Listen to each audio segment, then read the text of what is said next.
Hello guys, कैसे हो आप लोग।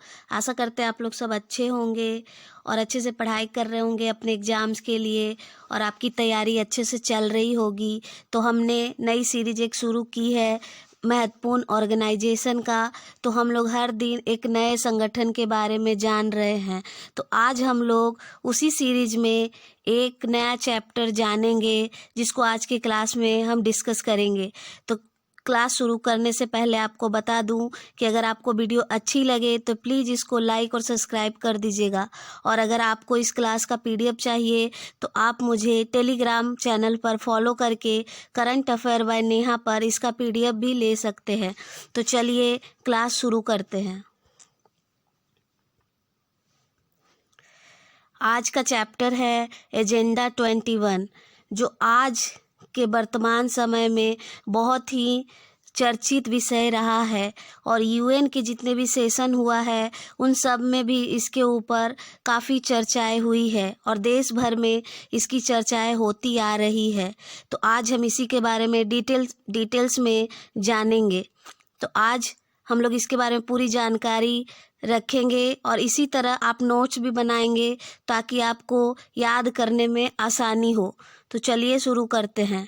एजेंडा 21 1992 में बना था और यह एक वैश्विक कार्य योजना है जिसे विश्व के सारे देशों को अपनाने के लिए आग्रह किया गया है। और यह एक गैर बाध्यकारी स्वैच्छिक कार्य योजना है। ऐसा नहीं है कि कोई बाध्यकारी है कि आपको लागू करना कंपलसरी है, ऐसा कुछ नहीं है। अगर आपकी इच्छा है तो आप इसे अपना सकते हैं।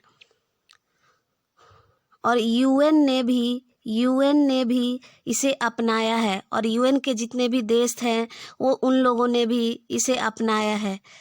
और इसको ब्राज़ील के रियो डी जेनेरियो में जो अर्थ समिट हुआ था इसे उसी में अपनाया गया पहली बार, जो 1992 में हुआ था। और इसके नाम का मतलब है, जैसे आपको ऐसा लग रहा होगा कि एजेंडा 21 ही इसका नाम क्यों रखा गया, क्योंकि इसका मेन कार्य ही यही है कि जो ज़रूरत की चीज़ें हैं वो आज की पीढ़ियों तक ही सीमित न रहे, आने वाली पीढ़ी भी जो है सारे संसाधनों का यूज अच्छे से कर सके। तो इसके नाम का मतलब है 21वीं सदी के लिए वर्तमान की ज़रूरतों को पूरा करते हुए आने वाली पीढ़ियों के लिए भी संसाधनों की सुरक्षा करना।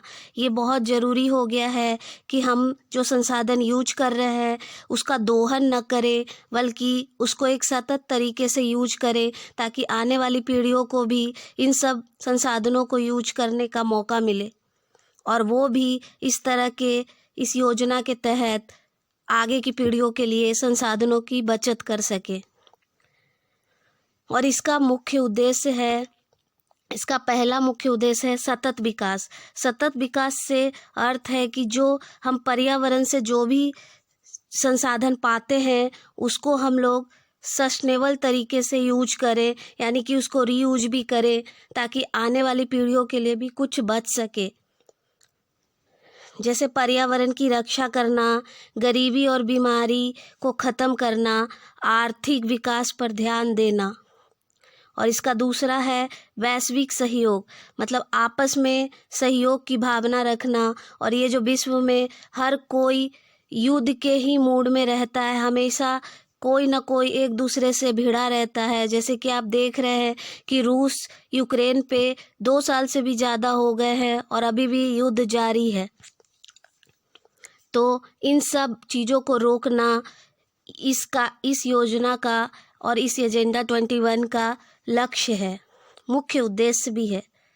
और इसका तीसरा है स्थानीय क्रियान्वयन, यानी कि सभी देश और स्थानीय सरकार अपनी स्थिति के अनुसार, यानी कि हमारी जो स्थिति है, हमारे जितनी क्षमता है उसके अनुसार इसको बनाएं और लागू करने के लिए प्रोत्साहन करें।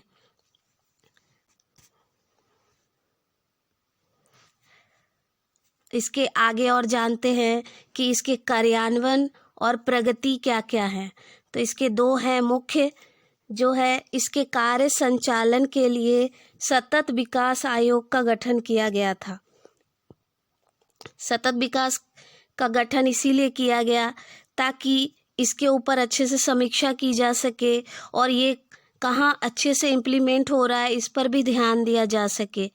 और 2002 में जोहान्सबर्ग में हुए विश्व शिखर सम्मेलन में इसकी समीक्षा भी की गई। और इसके 4 मुख्य वर्ग भी हैं, जैसे कि सामाजिक और आर्थिक आयाम। सामाजिक और आर्थिक आयाम का मतलब है कि गरीबी, खपत के पैटर्न, स्वास्थ्य और मानव बस्तियों से जुड़े मुद्दे जो भी है वो इस वर्ग में रखे जाते हैं। इसका वर्ग 2 है विकास के लिए संसाधनों व संरक्षण। तो ये है कि जो विकास हो भी रहा है फिर भी हम लोग सतत तरीके से उसका यूज करें, जैसे कि प्रदूषण नियंत्रण को करें, कचरा निपटारण को करें, तो इन सब चीज़ों पर भी ध्यान दिया जाए। और इसका तीसरा है प्रमुख समूह की भूमिका को सुदृढ़ करना।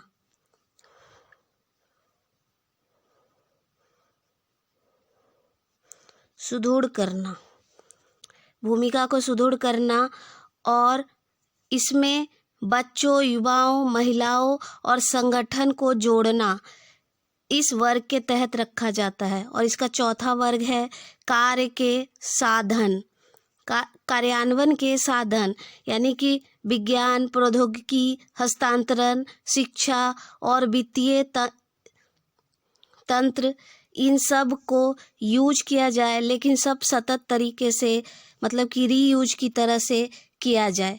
तो चलिए, हम लोग ने सब कुछ अच्छे से जान लिया है। अगर आप लोग को ये वीडियो अच्छी लगे तो प्लीज़ इसको लाइक और सब्सक्राइब कर दीजिएगा। Thank you for watching. Follow me on Telegram current affair by Neha. अगर आप लोग को इस क्लास का PDF चाहिए तो आप लोग मुझे टेलीग्राम चैनल पर फॉलो कर सकते हैं और वहाँ से इसका PDF भी ले सकते हैं।